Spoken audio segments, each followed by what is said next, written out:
Rachel Reeves today delivered the first Labour budget in 14 years. In her words, it was a budget to put pounds in people's pockets. But at what price?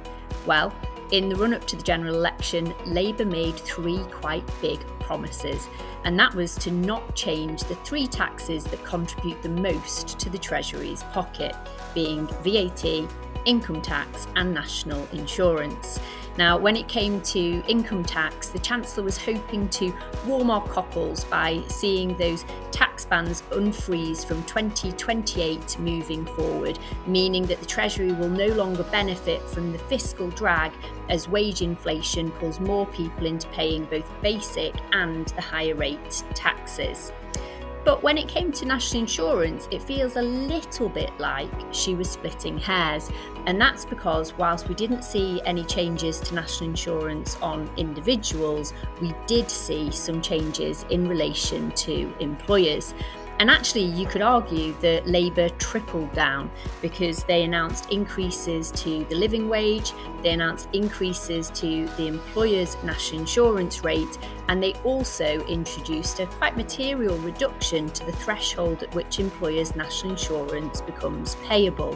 So could the cost of this budget be jobs? Because whilst lots of business owners will be looking really keenly at what was going to happen with capital gains tax, and in fact we saw quite a modest increase from 20% up to 24% for capital gains, with a sleight of hand, what Rachel Reeves actually delivered up is something that could cost those businesses and ultimately the owners much more in the long term. And it won't just affect the people that are within the businesses and already employed, as businesses have to reconsider the affordability of their current workforces, but it could also stifle some of the future plans that they had in the short to medium term from an affordability perspective.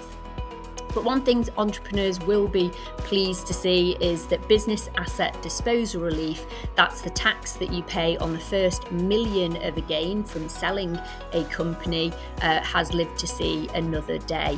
Albeit over the next 2 years, we will see a stepped increase in the rate from 10% up to 18%, which will see it aligned to the lower rate that capital gains tax gets paid more generally. And whilst inheritance tax was always going to be on the agenda for a Labour government because it's something that they see as being quite important to the fair division of wealth and the redistribution of wealth, I must admit that I was a little bit surprised to see the changes that we saw today announced so quickly.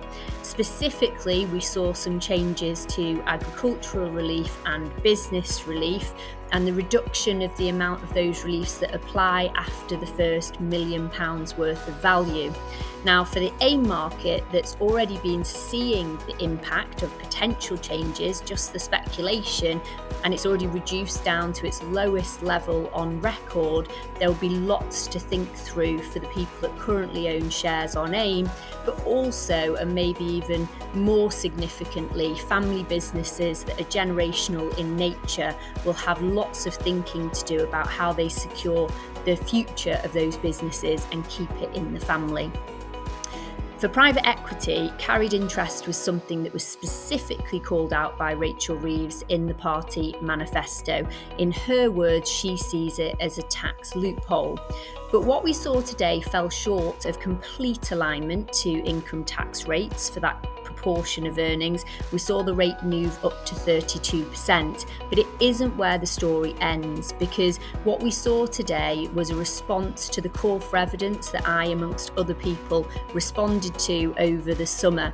And what's clear from that is that from 2026 onwards, we can expect some quite fundamental changes to the way this type of income gets taxed. First and foremost, it looks set to move into income tax, albeit with some specific exemptions to recognise the special characteristics of this type of earnings.